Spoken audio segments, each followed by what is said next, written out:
내가 아주 좋아하는 도반은 공무원으로 퇴임을 하고 이제 퇴임하고 나서도 사업을 하고 있다가 뭐 건강하기도 하고 그러니까 사업을 계속하고자 해서 이제 회사를 하나, 가게를 하나 차려가지고 그렇게 좀 그런 대로 됐었는데 코로나가 딱 되고 나서부터 장사가 너무 안 되는 거예요. 거의 모든 업종이 다 그랬잖아요. 코로나 때.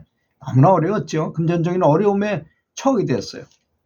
그래서 자기도 모르게 금전적인 문제로 인해서 근심과 걱정이 저절로 물밀듯이 거세게 이렇게 몰려오게 된 것이었습니다. 근데 자기는 돈을 못 받아도 손해보고 말지만 직원은 봉급을 줘야 되잖아요. 그래서 그가 참 오랫동안 연발을 한 사람이었기에 그렇게 생각하면 점점 더 일이 꼬여서 더 안 된다는 것을 스스로 깊이 깨달았어요.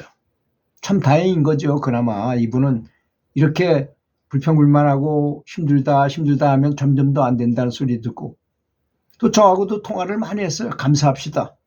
일이 잘 안 될수록 더 감사하고 그러다 보면 그렇게 계속 살다 보면 좋은 일이 많이 생길 것입니다 하고 저도 위로를 많이 하고 격려를 많이 했어요. 말로만이라도 마음으로 많이 했습니다. 모든 하는 일에 깊이 감사하는 마음을 갖도록 했어요. 안 되는 일이라 하더라도 감사하게 생각하고 아내가 나와서 회사를 도와주는 것도 고맙게 생각하고 아들하고 딸조차도 다 와서 이렇게 하다 보니까 그렇게만 해도 4명이잖아요. 직원이. 거기다가 다른 사람 2사람만 하면 6명이 되는 거니까.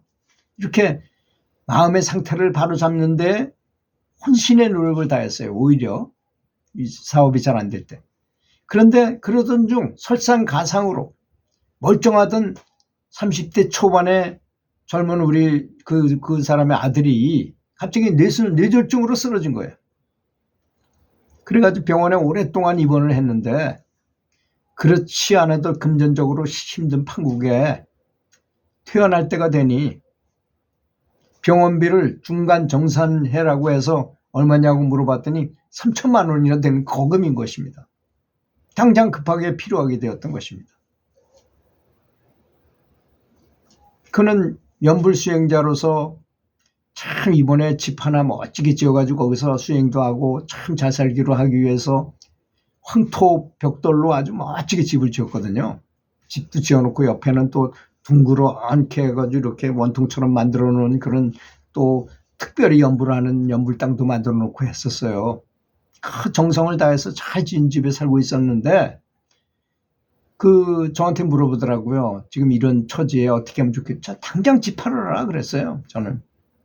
왜 아파트 가면 그건 굉장히 크고 멋지게 지은 집이기 때문에 좀 금액을 받을 수 있잖아요. 땅도 있고 하니까. 그리고 한 32평짜리 아파트로 거기 뭐 큰 서울도 아닌데 그 돈이면 아파트 들어가도 돈이 남으니까 그거 하고도 사업에서 빚진 돈도 다 갚을 수 있으니까 그렇게 마음 편하게 사는 게 좋을 것 같습니다 하고 조언을 했어요.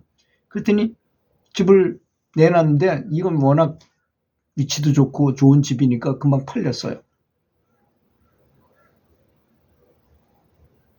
그리고 이제 그 아파트를 이사 가기로 해서 가족 회의를 통해서 상의해보니 다 그렇게 생각하죠. 그렇지 않습니까? 뭐 빚지고 사느니 아파트가 얼마나 편해요. 제가 그렇게 얘기했어요. 제가 아파트에 살아보니까 아파트에 산다 하더라도 자연인처럼 살 수도 있다. 왜? 아침에 밥 먹고 나와서 산으로 가서 산에서 빙빙 걷기 연불도 하고 뭐 수련도 하고 거기서 도시락 싸가지고 가서 김밥 싸가지고 가서 밥 먹기도 하고 또 여름철 봄이나 이런 때는 나물 뜯어가지고 또 거기서 깨끗이 씻어서 고추장만 가져가면 얼마든지 나는 자연인처럼 살 수 있는데 굳이 뭐 그런 흙벽돌 집에 살아야 된다는 보장이 뭐가 있느냐. 전혀 걱정할 거 없더라. 그랬어요. 그랬더니 그거 돈이라는 것도 나중에도 벌 수 있지 않느냐. 그럼 다시 짓든지 그 집을 다시 사도 되니까 그렇게 얘기했어요. 그래서 우선 사업부터 살리자고 해가지고 집도 팔고 아들 병원비도 다 해가지고 싹 깨끗하게 해결하고도 돈이 남았어요. 오히려. 그러니까 마음이 아주 홀가분해지잖아요. 지금은 아주 지극히 마음을 안정을 찾고 특히 가족 간의 우애가 아주 굉장히 돈독해졌어요. 그런 바람에 가족들이 함께 모여서 다 같이 단체로 연불도 하게 되었고, 이제는 그가 하는 사업이 멋지게 성장할 일만 남았다는 것입니다. 근데 요즘 사업이 그렇게 많이 잘 되지는 않는 것 같더라고요. 요새 전체적으로 경기가 좀 안 좋아서. 근데 뭐 상관 있습니까? 그래서 현상 유지하고 조금만 벌어도 살아가는 데는 지장 없잖아요. 큰 욕심을 부리지 않는다면요. 왜 돈을 크게 많이 벌어서 뭐 하겠습니까? 우리 나이에. 누구나 그렇게 하기가 결코 쉽다는 말은 절대 아닙니다. 제가 하는 말은. 누구나 다 그렇게 하면 쉽게 해결한다는 거 아니라고 생각해요. 또 제가 아는 지인은 서울에 사는데 꽤 큰 아파트를 가지고 있어요. 사실 서울에 있는 아파트가 워낙 가격이 세기 때문에 그거 팔아가지고 여기 저 중소도시에 내려오면요. 집을 몇 채를 사고도 그 집 하나만 사고 나머지는 뭐 다른 걸로 투자하고 해도 넉넉하게 살 수 있어요. 굳이 그게 서울에서 살아야 된다는 이유가 가만히 생각해 보세요. 여러 가지로 한번 분석해 보세요. 왜 내가 서울에 살아야만 되는가? 뭐 문화의 혜택을 많이 받겠죠. 지하철 잘 돼 있고 또 누구 만나기도 아는 지인들도 친구들도 거기 다 있고. 근데 좀 생각을 바꿔서 이렇게 해보면 어떤 사람은 산으로 들어가서 출가도 하는 판국에 수행자라고 한다면 중소도시에 와가지고 집 한 채만 딱 사. 너무 큰 아파트도 필요 없습니다. 오히려 청소하기만 불편해요. 한 32평 이내에 아파트 하나 사가지고 와서 편안하게 있으면서 그 서울에 있었던 그 아파트 가격에 비해서, 그리고 서울에 지인들 만나고 싶으면 올라가요. 지하철 타고 올라가면 65세 이상은 무료예요. 무료. 무슨 상관이 있습니까? 춘천까지 내려온다 하더라도 춘천서 서울까지 다니는데 그렇게 멀지 않아요. 그런 생각도 한번 해보는 것도 좋을 것 같다고 생각합니다. 또 자연도 아름답고 또 이렇게 지하철 타고 다니면서 연불하기가 아주 좋잖아요. 연불이 잘 되죠. 그러니까 위기는 곧 힘들고 괴롭기는 하지만 그때가 오히려 항상 기회라는 것, 어려운 일을 만나면 그것이 기회라고 생각하는 것이 좋습니다. 그리고 이제 내가 위기가 찾아오거나 어려운 일을 만났을 때 그때 간절하게 연불을 하면 부처님께서는 내면에 있는 부처님도 그렇고 외면에 있는 부처님도 이때 이 사람한테 가피가 필요하구나 해가지고 그때 가피를 많이 내리는 것은 분명한 사실 아닙니까? 그래서 항상 내가 굉장히 지금 비상불을 켜는 그런 굉장히 곤란한 상태라고 알도록 계속 자기 스스로한테 체근을 해야 되는 것입니다. 그래서 선사들 보면 졸리면 칼을 여기다 대고 졸면 그냥 죽는 거야 난, 이런 정신. 그 다음에 너무 졸린다 그래서 자기 허벅다리를 송곳으로 찌르면서 했다는 거 아닙니까?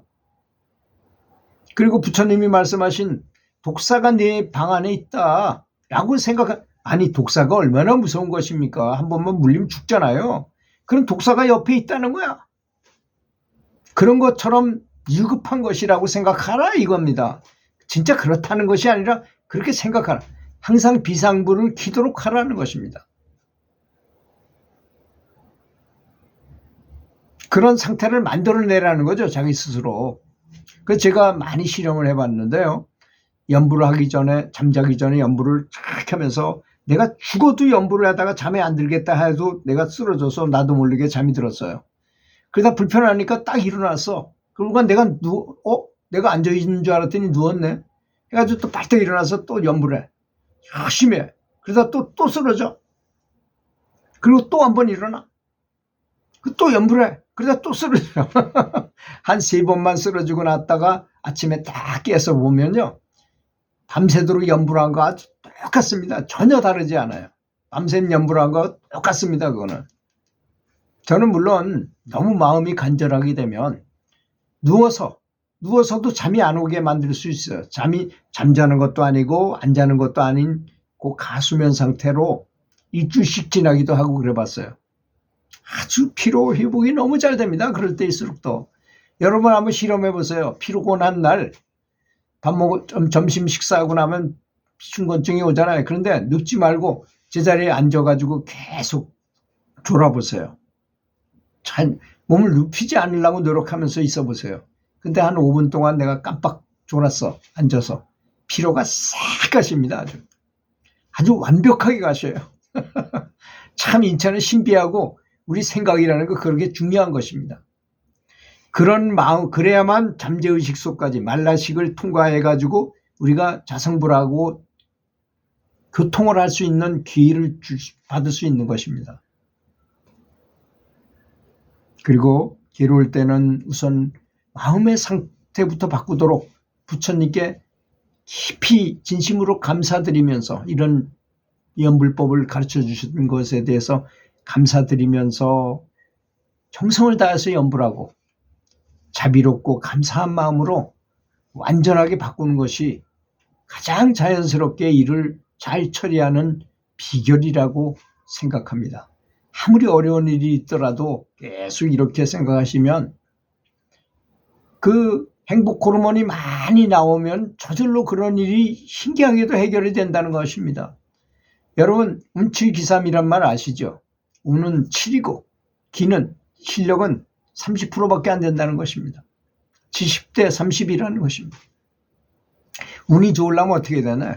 선행을 하고 좋은 생각하고 감사한 생각하고 하면 저절로 운이 돌아오게 된다는 사실을 반드시 믿어야 될 것입니다. 들어주셔서 감사합니다.